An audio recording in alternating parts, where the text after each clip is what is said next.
Evolise, la solution de gestion et de facturation pour les TPE-PME présente. Sud Radio, c'est bon à savoir. L'alerte lancée par l'établissement français du sang. Depuis plusieurs semaines, les dons sont en baisse. Ils sont même à un niveau jugé inquiétant. Bonjour Michel Jeanne.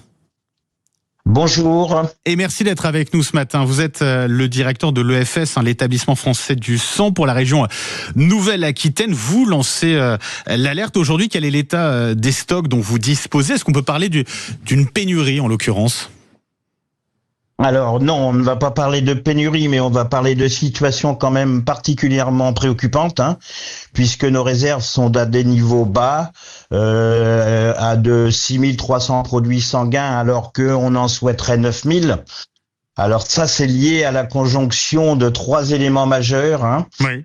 qui sont dans un premier temps la succession des 4 jours fériés et des ponts, qui conduisent bien évidemment à des collectes en moins, mais aussi à la baisse de fréquentation des donneurs durant cette période. C'est lié aussi au fait que nous avons eu des besoins transfusionnels plus importants que prévu, vraiment, durant les 4 semaines et notamment les 2 dernières semaines et les 2 week-ends. Alors non, c'est pas lié à la canicule, c'est lié à soit des hémorragies des patients, soit des besoins pour maladies, anémie, etc. Donc qui font qu'il y a besoin de produits sanguins. Mais effectivement, en troisième lieu, ce qui a un petit peu aggravé les choses, ce sont ces fortes chaleurs la semaine dernière, juste après la Pentecôte, alors que nous aurions voulu remonter justement ces réserves.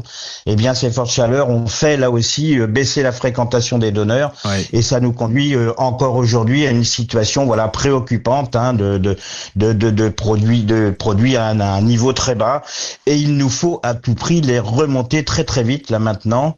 C'est pour ça qu'on appelle chacun à venir donner en urgence son sang cette semaine. C'est très très important. Il faut vraiment que nous remontions ces réserves cette semaine. Il faut remonter les réserves au plus vite parce qu'il y a l'été qui approche et là il y aura des besoins encore plus importants, avec un risque peut-être que les dons soient moins importants. Je ne sais pas ce qu'il en est à ce moment. Alors, oui, effectivement. Alors, comme je vous le dis, le plus important, c'est maintenant, parce que vraiment, comme vous l'avez dit, les réserves sont très basses. Alors, nous avons besoin surtout de groupes O. Tous les groupes sont nécessaires. Vraiment, il faut que tous les donneurs, toutes les personnes qui peuvent donner donnent. Mais tous les groupes sont nécessaires, et notamment les groupes O, qui peuvent être transfusés à d'autres patients qui ont des groupes différents du leur, et surtout les groupes O négatifs qui sont vraiment descendus à un niveau très bas de pratiquement 5 jours, alors que vous voyez, on souhaiterait avoir 10 à 12 jours de réserve. Là, ils sont descendus à 5 jours.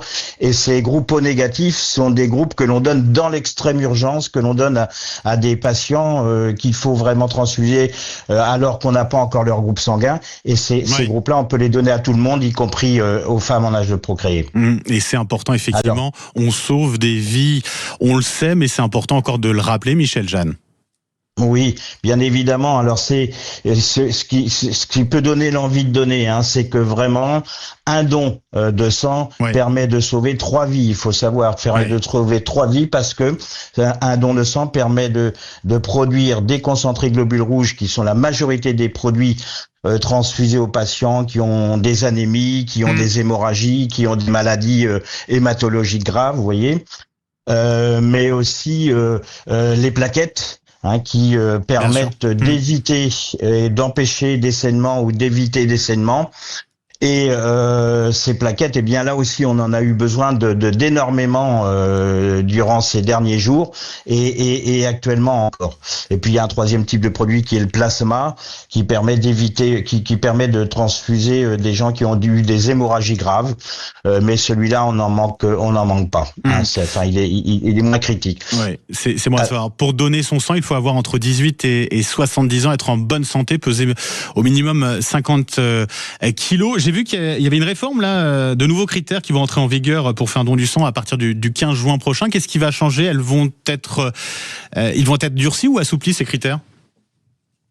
Non, les critères sont assouplis dans la mesure où avant, si vous voulez, il fallait par exemple 4 mois il fallait un intervalle de 4 mois avant de pouvoir donner son sang quand on avait eu des scléroses, des choses comme ça, de l'acupuncture. Maintenant, ce sera seulement 2 mois. Voilà, donc non, les conditions sont plutôt assouplies. Et ça, c'est tant mieux. Ouais. Ce qu'il faut savoir, c'est que il suffit d'être en bonne santé, de ne pas avoir eu d'infection durant les jours précédents, notamment les 15 derniers jours. Et ben voilà, et c'est bon. Il faut savoir que ce geste. Ouais.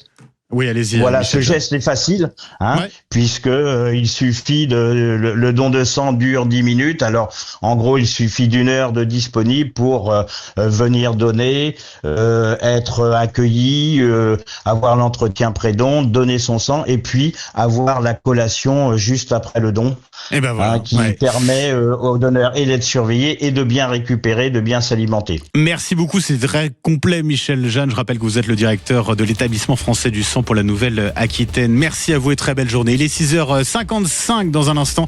C'est Jacques Cardos qui s'installe effectivement pour le Grand Matin de Sud Radio. À tout de suite.